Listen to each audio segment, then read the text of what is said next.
Murakoze nyakubahwa First Lady. Sandrine ikibazo baje kivuga ko ese imico y'inzaduka hari icyo ihungabanya ku mutekano. Igisubizo ni yego. Ndagira mvuge ko umuco n'indangagaciro nyarwanda ni inkingi y'umutekano, cyane cyane ko ari nabyo soko y'amategeko igihugu kigenderaho kugeza ubu.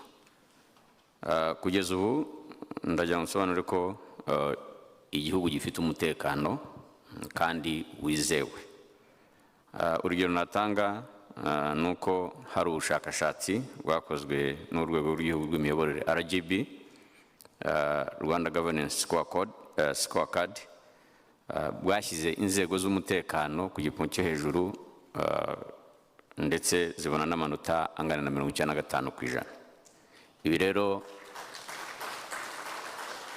buri wese abakwiye gushishikazwa no kugira ngo abibumbatire ndetse yirinda icyahungabanya umutekano adakora ikiburijwe n'ikinyuranyije n'amategeko.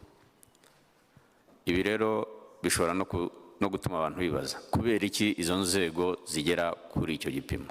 Icya mbere ni discipline, icya kabiri ni ukumvira, icya gatatu ni ugukunda igihugu, icya kane ni ukwitanga, icya gatanu ni ugukorera hamwe.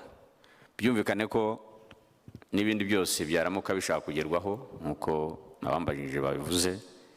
Ibi bintu ni ingenzi, ntacyo wagera aho udakoze cyane, ntacyo twageraho tudakoreye hamwe.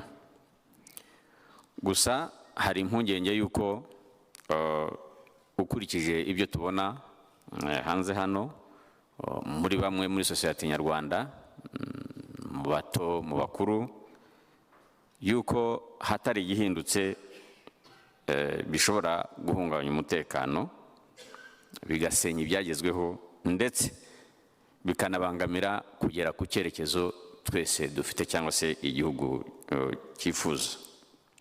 Iyo urebye imibare y'abantu bakora ibyaha barenga ku mategeko, ukareba imyifatire yabo, bigaragara muri bamwe mu rubyiruko, cyane cyane ukabona ko biva hari ababikura kuri mbuga nkoranyambaga ndetse ku mashusho cyangwa se aho bagenda, aho bize, aho babaye cyangwa se n'inshuti zabo nabo baganira. Bigaragara ko imyifatire ifite isano n'iyo mico y'inzaduka. Ndagira ngo nibutse ko bimwe mu byo tubona ku mbuga nkoranyambaga mu by'ukuri ari ubutumwa bwa ba nyirazo, akenshi babujyanye n'imico yabo n'ubutumwa bashaka gutambutsaho. Iyo tubireba rero mu by'ukuri tuba dukwiye kuba dufite ubushobozi bwo kuyungurura neza, tukareba ibyatugirira akamaro, ibyakubaka ubunyarwanda, ibyakubaka umuco nyarwanda, ibyateza imbere igihugu n'ibyatuma turushaho kugira ubumenyi no kugira ngo dukore neza, cyangwa se n'ibyagerageza kubaka indangagaciro n'umuco nyarwanda. Ibi byatuma twubaha umuco wacu, byatuma twubaha indangagaciro, ariko noneho ntitunarenge ku mategeko wenda ngo tube twakora ibyaha. Bigaragara bite rero iyi mico y'inzaduka? Igaragarira hehe cyangwa se mu bihe bikorwa ibyo tubona mu by'ukuri, cyangwa se ifitanye isano yihe no kuba yahungabanya umutekano? Icya mbere, hari ibyo tubona nk'ubuyobe cyangwa se deviance.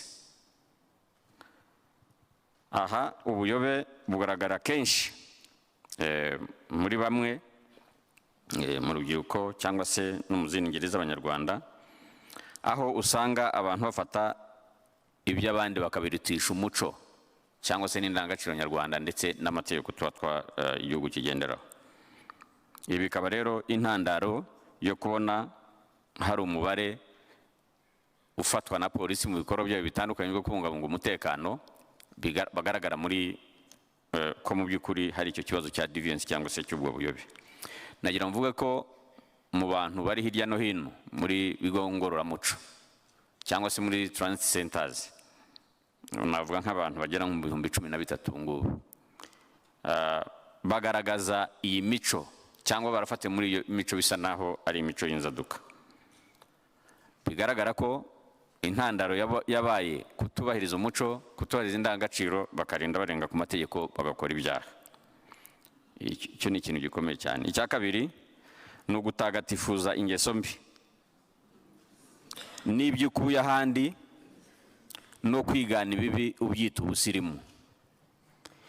Iki kibazo cyo gutagatifuza ingeso mbi cyangwa se kwigana cyangwa se ugafata ibyo ukuye ahandi mu by'ukuri ubyita ubusirimu nacyo kiragenda kigaragara.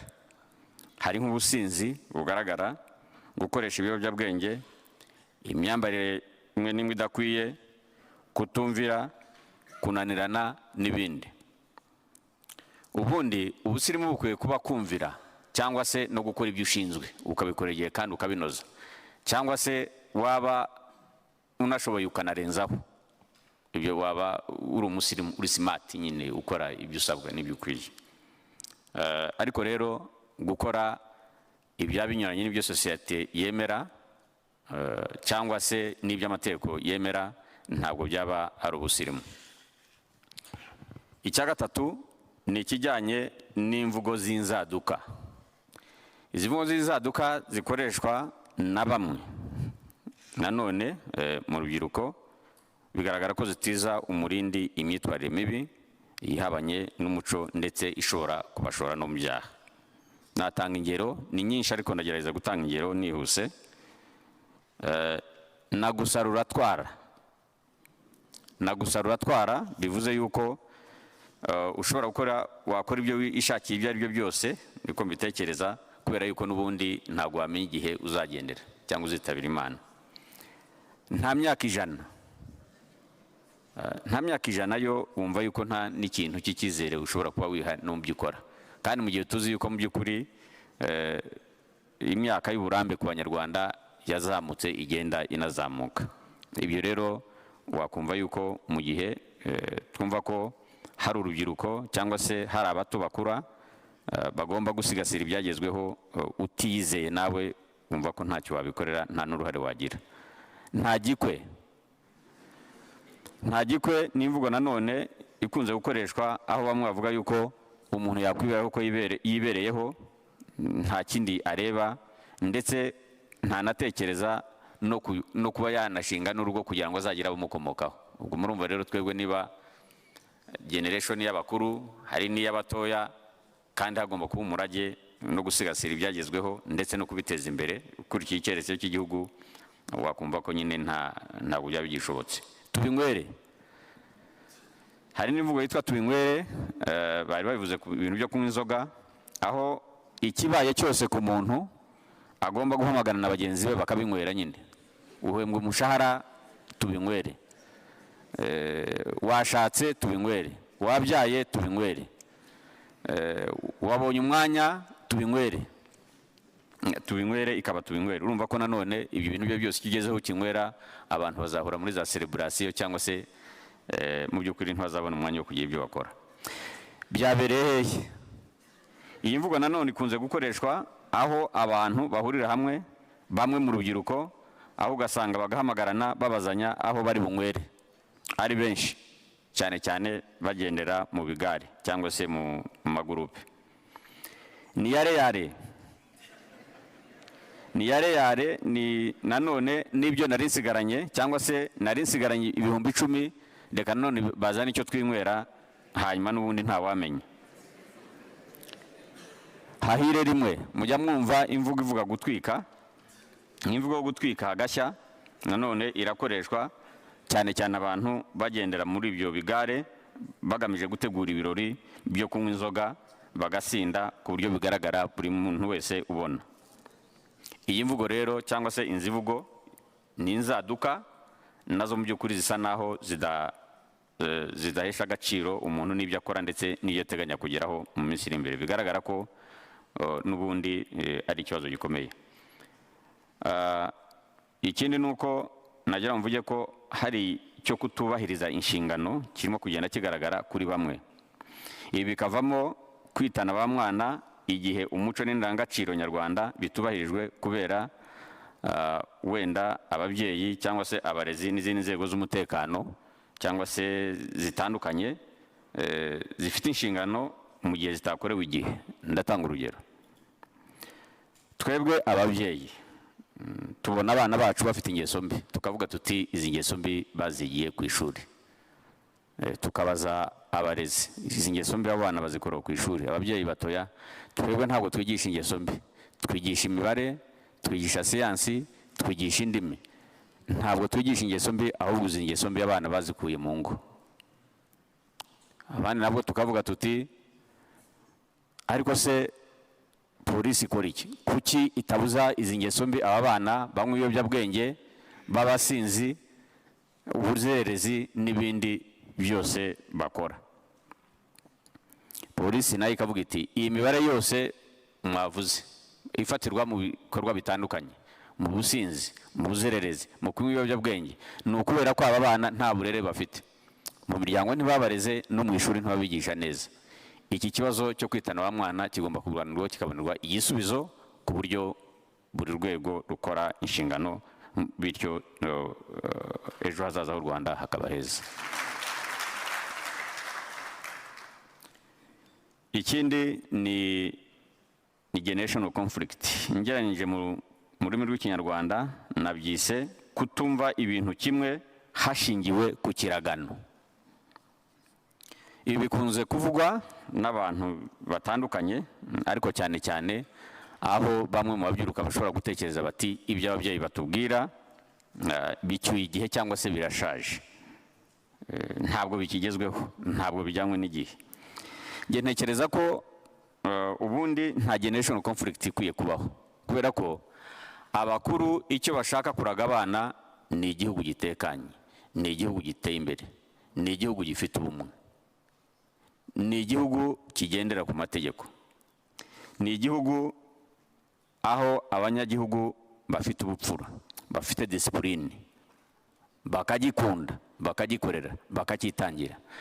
Ntekereza ko nta mubyeyi waraga abakura ibyahise bibi cyangwa se imico mibi, ariko aramutse anashatse no kwimuraga umwana afite uburenganzira bwo kuyanga. Ntekereza rero ko mu by'ukuri iki kintu cya generational conflict ntabwo gikwiye kubaho, ahubwo ibyo dukwiye kuraga abana n'inkoni dukwiye kubaha nijyanye no gusigasira ibyagezweho, ariko no kubiteza imbere no gukomeza icyerekezo igihugu cyihaye. Nsoza nagira ngo mvuge ko iyo igihugu gifite abaturage bafite indangagaciro, bafite umuco kandi byose bakabyubahiriza, ntabwo bibagora kugendera ku mategeko. Icyo gihe bubahiriza amategeko, icyo gihe birinda gukora ikibi, icyo gihe birinda kunyuranya n'amategeko, icyo gihe inzego zibishinzwe z'umutekano akazi nazo karazorohera, kandi icyo gihe abaturage b'icyo gihugu ntabwo bashishikazwa no kureba ikitanditse mu muco, ngo barebe ikitanditse mu ndangagaciro, barebe ikitanditse mu itegeko ngo ari cyo bakora. Ibyo bintu bimwe none tujya tubibona. Twagira ngo tuvugire ko abadukurikiye indangagaciro, umuco nyarwanda, amategeko y'igihugu bikwiye kubahwa, kabone n'iyo abantu bagira ibyo bakura mu mico y'abandi aho bajyana, cyangwa se n'ibyo babona ku mbuga nkoranyambaga, bimwe na bimwe bikwiye kuza byuzuza uyu muco, indangagaciro, amategeko n'ubunyarwanda. Murakoze.